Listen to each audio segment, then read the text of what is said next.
Hi, continuing to my last video about causes for melasma.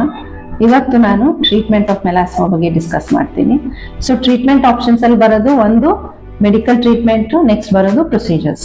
Medical treatment ಅಲ್ಲಿ day care, night care ಅಂತ ಬರುತ್ತೆ.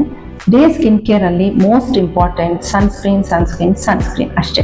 Sunscreens usually ನೀವು use ಮಾಡಬೇಕಾಗಿರೋದು every 2 to 3 hours.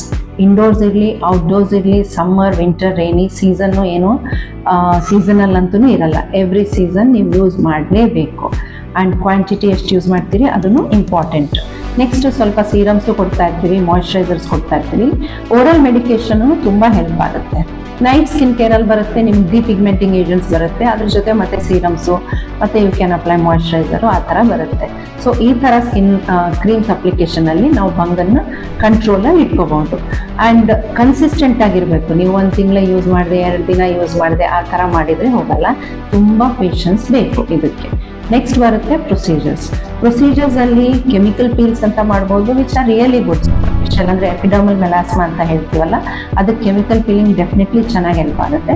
ಸ್ವಲ್ಪ ಡೆಪ್ತಲ್ಲಿ pigmentation ಇತ್ತು ಅಂದಾಗ micro needling or micro needle radio frequency ಅಥವಾ ಲೇಸರ್ಸು ಈ ಥರ ಪ್ರೊಸೀಜರ್ಸ್ ಇದ್ದಾವೆ. ಯೂಶ್ವಲಿ ಕಾಂಬಿನೇಷನ್ ಆಫ್ ಟ್ರೀಟ್ಮೆಂಟ್ಸ್ ಮಾಡಿದಾಗ ಚೆನ್ನಾಗಿ ಎಫೆಕ್ಟ್ ಆಗುತ್ತೆ ರಿಸಲ್ಟ್ ವೈಸ್ ಕೂಡ. ಆ್ಯಂಡ್ ಆಲ್ವೇಸ್ ರಿಮೆಂಬರ್ 1 ಪಾಯಿಂಟ್, ಎಲ್ಲರೂ ಬಂದು ಕೇಳೋದು ಬಂಗು ಹೋಗ್ಬಿಡುತ್ತಾ ಅಂತ. ಬಂಗು ಹೋಗುತ್ತೆ, but it will take its own time. It may take 10 years 15 years ತೊಗೊಳುತ್ತೆ.